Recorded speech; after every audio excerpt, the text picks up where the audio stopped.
Hi friends, welcome back to my channel. இன்னைக்கு நம்ம channel பார்க்குற எல்லா வியூவர்ஸ்க்கும் மை ஹார்ட்லி வெல்கம். இன்னைக்கு நம்ம சேனலில் பிஜிடிஆர்பியோட காமர்ஸ் சிலபஸ் தான் பார்க்க போகிறோம். லாஸ்ட் இயர் சிலபஸ் தான் இந்த வருஷமும் அப்படின்ட்டு நிறைய பேர் கொஷின் அரைஸ் பண்ணிகிட்டே இருக்கீங்க. கண்டிப்பாக அதுக்கான ஆன்சர் தான் இந்த வீடியோவில் அப்லோட் பண்ணியிருக்கேன். லாஸ்ட் இயர் சிலபஸ் செய்தாங்க, இந்த வருஷமும் எந்த ஒரு சேஞ்சஸும் கிடையாது. நிறைய இன்ஸ்டியூஷன் வந்து அதை வெளிப்படையாகவே சொல்லிட்டாங்க. அது போக இப்போ இருக்கிற டைமில் இன்பிட்வீனில் உங்களுக்கு வந்து புது சிலபஸ் வந்து கொண்டு வர மாட்டாங்க, கண்டிப்பாக கேரண்டி கொடுத்துட்டாங்க. அதனால் லாஸ்ட் சிலபஸையே நீங்கள் ப்ரிப்பேர் பண்ண ஆரம்பிச்சிருங்க. அந்த சிலபஸை தான் நம்ம வந்து இந்த வீடியோவில் ஷேர் பண்ணிக்க போகிறோம். வாங்க இந்த வீடியோக்குள்ளே போகலாம். அதுக்கு முன்னாடி நம்ம சேனலில் புதுசாக யாராவது பார்க்குற மாதிரி இருந்தால் சப்ஸ்கிரைப் பட்டனை ப்ரெஸ் பண்ணிவிட்டு கூட இருக்கிற பெல் சிம்பிளை கிளிக் பண்ணிடுங்க. வாங்க இப்போ வீடியோக்குள்ளே போகலாம்.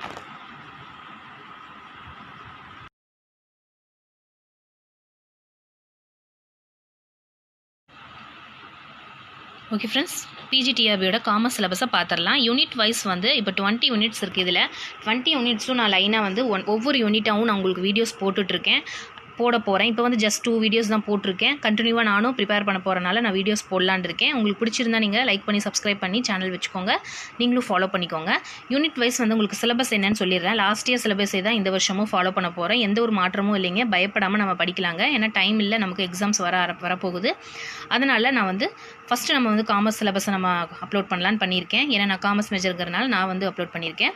ஃபஸ்ட் ஒன் பார்த்தீங்கன்னா யூனிட் 1ல் பார்த்தீங்கன்னா என்னென்னலாம் இருக்குன்னா marketing, fundamental concept and approaches marketing, mixed segmentation, buyer behavior, 4 pieces role of middleman, arguments for and against, pricing policies and strategies. இதுதான் ஃபஸ்ட் யூனிட்டுங்க. இதில் ஒன்றுமே இல்லைங்க, ரொம்ப சுலபமானது. சந்தையில் என்ன, அதோட அடிப்படை தத்துவங்கள், அணுகுமுறை என்ன, இதோட மிக்ஸ்டு என்ன, கலவை என்ன, நுகர்வோரோட போக்கு என்ன, அவங்க எப்படி இருப்பாங்க, இடைத்தரகர்லாம் எப்படி இருப்பாங்க, அவங்களோட எதிர்பார்ப்பு என்னன்னு தான் இதில் இருக்கும். ஒன்றுமே இல்லைங்க. செகண்ட் யூனிட் பார்த்தீங்கன்னா அட்வர்டைசிங், மீடியா. இது ரொம்ப ரொம்ப ஈஸிங்க, நீங்கள் படிச்சிங்கனாலே தெரிஞ்சுக்குவீங்க. அது அன்றாட வாழ்க்கையில் நடக்கக்கூடிய ஒரு விஷயங்கள் தான் இந்த யூனிட்டில் இருக்குது. Advertising, media, copy effectiveness, consumer rights and protection, recent trend in advertising. அதாவது தற்காலத்தில் விளம்பரங்கள் எப்படி இருக்குது, அது கன்சியூமரோட ப்ரொடெக்ஷன் என்ன, மீடியாவில் எப்படி இருக்குது, அதை பற்றி தான் நாங்கள் விளம்பரங்கள் பற்றி தான் நம்ம பார்க்க போகிறோம். அது ரொம்பவுமே ஈஸியான சுலபமான ஒரு யூனிட்டு. தேர்ட் ஒன் பார்த்திங்கன்னா accounting for management functions and benefits analysis and interpretation of financial statements, ratios, fund flow and cash flow and budgetary control. அதாவது தேர்ட் யூனிட்டில் பார்த்திங்கன்னா மேலாண்மை கணக்கியல்னா என்ன, அதோட பணிகள் என்ன, ரொக்க நடமாட்டம்னா என்ன, நிதி நடமாட்டம்னு என்ன, எப்படி அறிக்கை திட்டமிட்டு நம்ம ரெடி பண்ணுறது, இதை பற்றி தான் நம்ம பார்க்க போகிறோம். இது ஃபுல்லாக அக்கௌண்ட் பேஸ் பண்ணியிருக்கோம். இதுவும் சுலபமானது தாங்க. ஃபோர்த் ஒன் பார்த்திங்கன்னா capital expenditure decision, marginal costing and break even analysis, managerial uses, working capital forecast, zero based on budgeting. அதாவது என்ன சொல்கிறாங்க அப்படின்னு பார்த்தீங்கன்னா ஃபோர்த் யூனிட்டில் மூலதன செலவுனா என்ன, அது எப்படி தீர்மானிக்கிறது, அது போக இறுதி நிலை அடக்க விலைனா என்ன, லாப நோக்கமற்ற புள்ளி ஆய்வுனா என்ன, பூஜ்ய அடிப்படையிலான திட்டமிடல்னா என்ன, அதாவது ஜீரோ பேஸ்டு பட்ஜெட்னா என்ன, அதை பற்றி தான் நம்ம இந்த ஃபோர்த் யூனிட்டில் பார்க்க போகிறோங்க. அது போக ஃபிஃப்த் யூனிட் பார்த்திங்கன்னா costing method and technique use of costing, different cost concept, process unit, operating and job contract, costing, CVP analysis, profit planning. இதெல்லாம் நம்ம காலேஜ் ஓரியன்டாக இருக்கும். இருந்தாலும் இதுவும் சுலபமானது தாங்க. ஃபிஃப்த் யூனிட்டும் அடக்க விலைனா என்ன, அதோட முறைகள் என்ன, அடக்க விலை நுட்பம்னா என்ன, தத்துவம் என்ன, அந்த மாதிரி சியூபினா என்ன, இந்த மாதிரி நம்ம லாபத்தை எப்படி திட்டமிடுறது, ஒப்பந்தம் எப்படி பண்ணுறது, இதை பற்றி தான் நம்ம இந்த பாடத்தில் பார்க்க போகிறோங்க. அது போக 6th யூனிட் பார்த்திங்கன்னா differential costing, reconciliation of costing and trading profit, allocation and apportionment of overhead. அப்படின்னா என்ன அர்த்தம்? அதாவது 6th யூனிட்டில் பார்த்தீங்கன்னா வியாபார லாபம்னா என்ன, அடக்க விலைனா என்ன, சரிக்கட்டு பட்டியல்னா என்ன, மேற்செலவுனா என்ன, பகிர்ந்தளிக்கிறதுனா என்ன, இதை பற்றி தான் நம்ம பார்க்க போகிறோங்க. சரியா? அடுத்தது யூனிட் 7 பார்த்தீங்கன்னா entrepreneurial development functions and kind of entrepreneurs, ட்ரைஸ்ட் women's entrepreneur, incentive and subsidiaries, consideration and factors in settings up the and unit sources, financial venture, capital forms of organization, production, appraisal, technique use. அப்படின்னா என்னென்னு இந்த பார்க்க போகிறோம். 7th யூனிட்டில் பார்த்திங்கன்னா தொழில் முனைவோரோட மேம்பாடு, பணிகள், பல்வேறு வகையான தொழில் முனைவோர், பெண் தொழிலாளர்கள் பற்றி, அதோட ஊக்கத்தொகை என்ன, மானியம் என்ன, இதை பற்றி தான் இந்த லெசனில் வந்து நம்ம இந்த யூனிட்டில் நம்ம பார்க்க போகிறோம். அடுத்தது 8th பார்த்திங்கன்னா role of banking, EDP, TRYSEM, self employment, இதெல்லாம் தான் பார்க்கணும். ஷீப்பப், டிஐசிஎஸ், இதெல்லாம் தான் பார்க்க போகிறோம். இண்டஸ்ட்ரியல் எஸ்டிமேட்டட் ரோல் ஆஃப் சிண்டிகோ, SIPCOT in Tamil Nadu, TCOs problems of small entrepreneurs, sickness of small scale units causes and revival. அதாவது என்னென்னா 8th யூனிட் பார்த்தீங்கன்னா கிராமப்புற இளைஞர்கள் வந்து சுய வேலைவாய்ப்பு, அதாவது ட்ரைசம் அப்படின்னு சொல்லுவோம், பயிற்சி, அதை பற்றி பார்க்க போகிறோம். தொழில் முனைவோர்களுடைய வங்கிகளின் பங்கு, அதாவது தொழில் ஸ்டார்ட் பண்ணுறவங்களுக்கு பேங்க் வந்து என்னென்னலாம் வந்து உதவி பண்ணுது அதை பற்றி பார்க்க போகிறோம். அதுக்கப்புறம் தொழிற்பேட்டை அப்படின்னு சொல்லுவாங்க, அதாவது இந்த சிட்கோ, சிப்காட் இந்த மாதிரி கம்பெனிஸ் எல்லாம் இருக்கு இல்லையா, சிறு தொழில் முனைவோர், அவங்களோட பிரச்சனைகளை வந்து எடுத்து எப்படி நடத்தணும் அதை பற்றி நம்ம பார்க்குறோம். நம்ம முக்கியமாக நம்ம படிக்கக்கூடிய சப்ஜெக்டே என்னன்னு பார்த்தீங்கன்னா உங்களுக்கு வணிகம் இல்லைங்களா. அப்போ வணிகம்னா என்ன, அதில் வரக்கூடிய லாப நட்டங்கள் என்ன, அதில் வரக்கூடிய பிரச்சனைகள் என்ன, இதெல்லாம் தான் நம்ம பார்க்க போகிறோம். அப்போ சிறு தொழில்களிலிருந்து, அதாவது ஸ்மால் ஸ்கேல் இண்டஸ்ட்ரியிலேருந்து உங்களுக்கு வந்து லார்ஜ் ஸ்கேல் இண்டஸ்ட்ரி வரைக்கும் நம்ம என்னென்ன ப்ராப்ளமேட்டிக்கெல்லாம் இருக்குதோ அதெல்லாம் தான் நமக்கு சிலபஸில் கண்டிப்பாக வரும். அதை பற்றி தான் இந்த 8th யூனிட்டில் இருக்குது. சிறு தொழில் நிறுவனங்களுக்கு என்ன ஒரு காரணத்தினால இன்சால்வன்சி வருது அதை பற்றி தான் இதில் பற்றினா சிக்னஸ் வந்து ஏதாவது யூனிட், அதாவது ஏதாவது ஒரு இண்டஸ்ட்ரி வந்து நொடிப்பு நிலை அடைகிறது, இதை பற்றி தான் நம்ம 8th யூனிட்டில் பார்க்க போகிறோம்.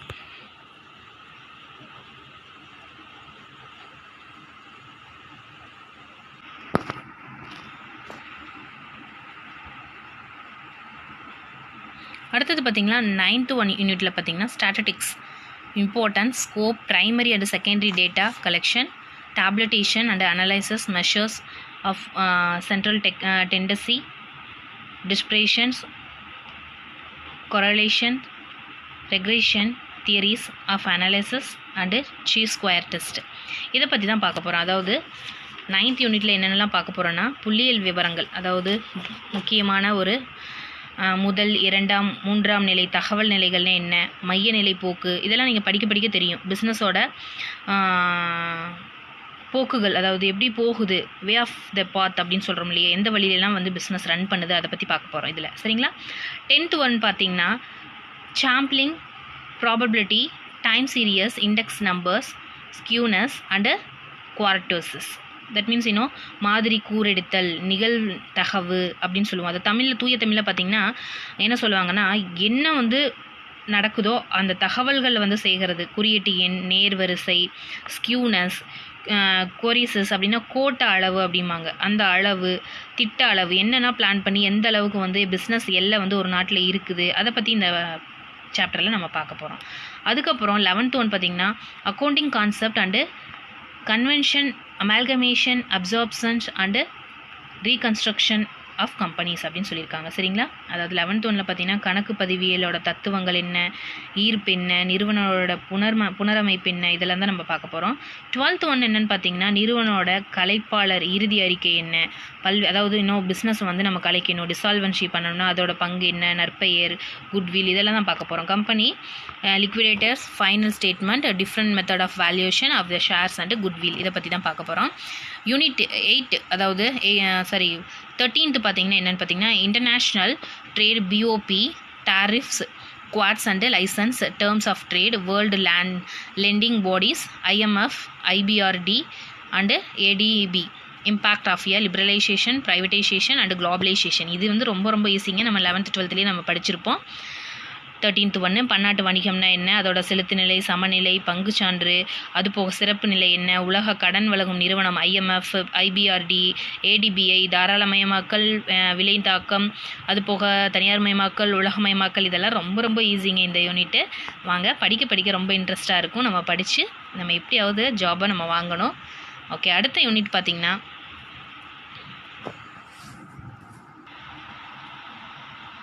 ஓகே ஃப்ரெண்ட்ஸ், 14th யூனிட் பார்த்திங்கன்னா export promotion institutional arrangement, EOU, EPZ, EOCC, SEZ, EXIM bank, இந்த பேங்க் பற்றிலாம் நம்ம பார்க்க போகிறோம்.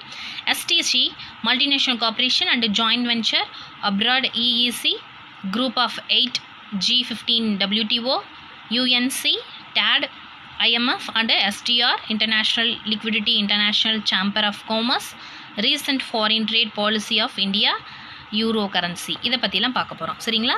பேங்க் பற்றி, எக்ஸிம் பேங்க்கு, யூரோ கரன்சி பற்றி பார்க்க போகிறோம். அது போக WTO பற்றி பார்க்க போகிறோம். இதெல்லாமே நம்ம காலேஜில் அதர்வைஸ் 12th வரைக்கும் நம்ம படித்த சிலபஸ் தான் எல்லாமே. அதுக்கப்புறம் பார்த்திங்கன்னா 15th பார்த்திங்கன்னா banking finance innovative service of modern commercial bank in India, short-term instruments, certificate of deposit and commercial purpose, diversification of bank financial services, leasing credit cards, mutual funds, merchant banking, factoring service, credit rating, banking.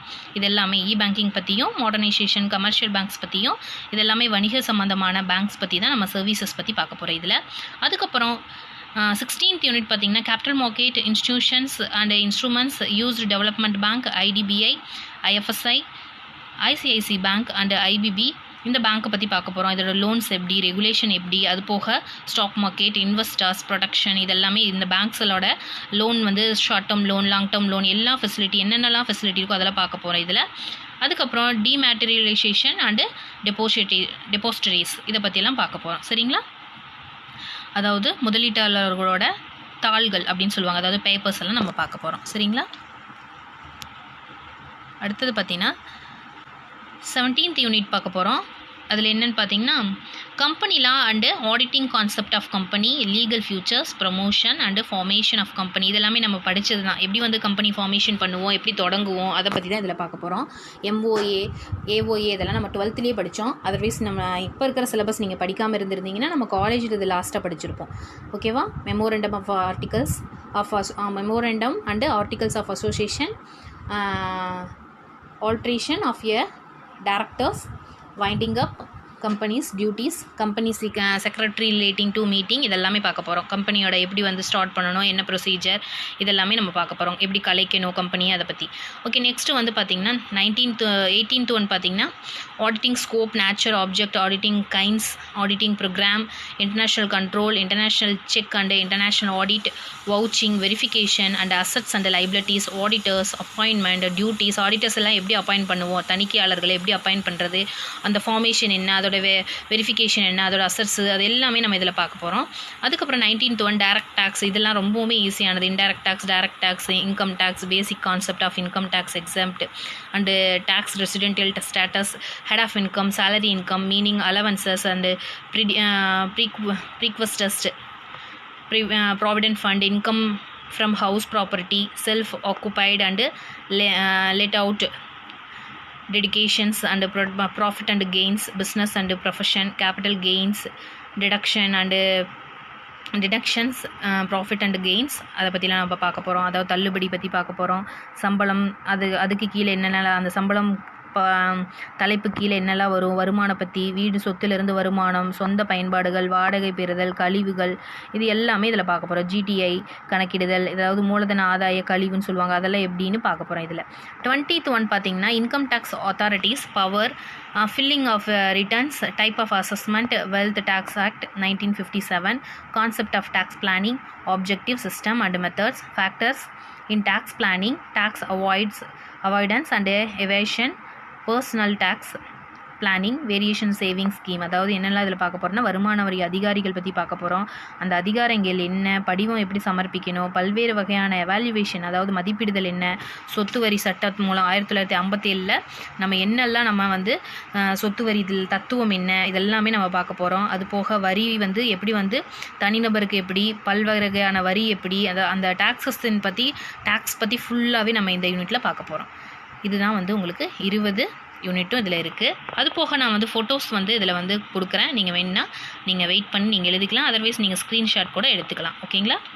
Okay, இந்த video பிடிச்சிருந்தா like பண்ணுங்கள், share பண்ணுங்கள், மறக்காமல் சேனலை subscribe பண்ணுங்கள். இவ்வளோ நேரம் என்னோடய வீடியோ பொறுமையாக பார்த்ததுக்கு தேங்க்யூ.